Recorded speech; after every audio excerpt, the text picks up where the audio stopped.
Hi guys, అలా welcome back to my channel.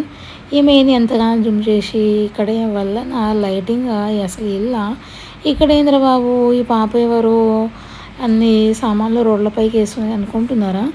ఆమె మా లక్కీ, మీకు తెలిసిందే కదా. లక్కీ అంటే లక్కీ ఖుషి వాళ్ళిద్దరు సిస్టర్స్ కదా, ట్విన్స్, తెలిసిందే కదా. అయితే వాళ్ళు కూడా ఊరికి వచ్చారు. వాళ్ళకైతే ఇల్లు వచ్చింది కాబట్టి ఇందిరమ్మ ఇల్లు కట్టిపిస్తారు. అంటే అయ్యింది, అంటే సిమెంట్ చేపిస్తారు. సమ్మర్ హాలిడేస్ కాబట్టి ఊరికి వచ్చారు వాళ్ళు కూడా.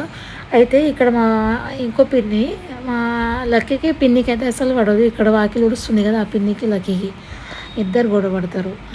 ఇంట్లో మా అంటే వాళ్ళ ఇంట్లో ఉన్న సామాన్లు మొత్తం రోడ్ల మీదకి వేస్తుంది. వాళ్ళ చెప్పులు, వాళ్ళ అసలు అన్నీ ఇప్పుడు చూసారు కదా వీడియో, ఏదో ఒకటి వేసేసింది.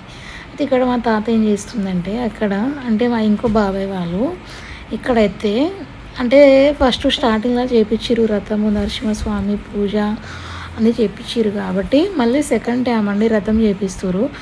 ఇక్కడ మా తాతయ్య అయితే బయట కూర్చొని వాతావరణం ఎంజాయ్ చేస్తాడు. ఆయన బయటికి ఎందుకు వస్తాడంటే బీడి తాగడానికి వస్తాడు. తాగేసిండు, చూసేసిండు, మళ్ళీ పోతుండు ఇంట్లోకి, పడుకుంటాడేమో. అయితే ఇక్కడ బాబాయ్ వాళ్ళ ఇంటికాడైతే లైటింగ్లు అవన్నీ పెడుతురు. అంటే సెకండ్ టైం మళ్ళీ పూజ చేపిస్తారు, రథం పూజ కాబట్టి.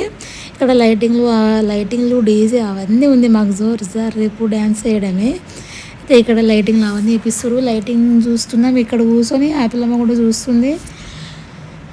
ఆపిల్లమ్మతోటి చాలా బిజీగా అయిపోయినా నేనైతే ఊరికి వచ్చినప్పటి నుంచి.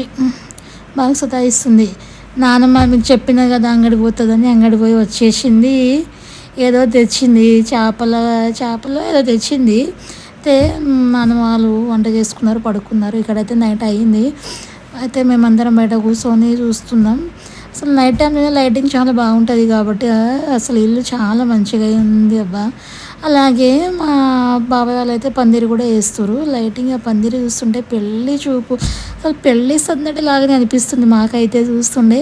అలాగే మళ్ళీ పొద్దుగాలైతే లేచేసినాం. టెంట్ అవన్నీ వంట స్టార్ట్ అవుతుంది. టిఫిన్ చేయడానికి అయితే ఇక్కడ వచ్చేసినాం. మంచిగా రెడీ అయ్యి ఇక్కడ ఫస్ట్ చూపించిన కదా మా చెల్లె, ఆమె ఆ రోజు ఇక్కడ శారీ కట్టుకునే ఆమె చాలా సిగ్గుపడుతుంది. అయితే ఇక్కడ నేను కూడా మీకు చూపిద్దామని ఇక్కడ మా ఇంకో పూజ అలిగిపోయింది. ఇంకో సిస్టర్ ఆమె డ్రెస్ వేసుకుంటలేదు. ఇక్కడ చీరలు అవన్నీ పెడుతున్నాం. నేనైతే అన్ని సామాన్లు చూపియవే, వంట సామాన్లు చూపిరా అంటే ఆమె చూపిస్తలేదు. అక్క నువ్వే చూపించుకోపో, ఏందక్క అంటే వీడియో అంటావని వాళ్ళు సిగ్గుపడతారు. ఇక్కడ వాళ్ళ బాబాయ్ ఏదో అంటుండు కానీ అయితే ఇక్కడ మీకు చూపిస్తాను. ఈరోజు మా బాబాయ్ వాళ్ళ దావత్లో ఏమేమి చేస్తున్నామో. ఇక్కడ చికెన్ ఫ్రై అయ్యిందండి, చికెన్ 65 స్టఫ్ మీద ఇది. అలాగే సాంబార్ చేస్తారు. ఇక్కడ వాళ్ళ చింతపండు రసం చేస్తారు. ఆనియన్స్ అవన్నీ ఇక్కడ చేసారు. ఇవన్నీ వంట సామాన్లు అండి. స్టేజ్ పైన పెట్టుకున్నారు. ఇక్కడైతే ఇంకో ఆయన సాంబార్ చేస్తుండు. ఇక్కడ mutton curry, chicken fry, chicken curry, pulao, bagara అన్నీ ఉన్నాయండి. వంట ఇప్పుడు టైం అయితే 10-11 అవుతుంది. అయితే ఇంకో మైసమ్మ దగ్గర వెళ్ళారు ఆటకోనికి. ఇక్కడ మా చిరంజీవి అయితే కార్ నేర్చుకున్నాక అని నాకు చెప్పడానికి వస్తుండు. అలాగే మీ ఇంట్లో ఫ్యామిలీ దావత్ ఎలా చేసుకుంటారో చెప్పండి. సబ్స్క్రైబ్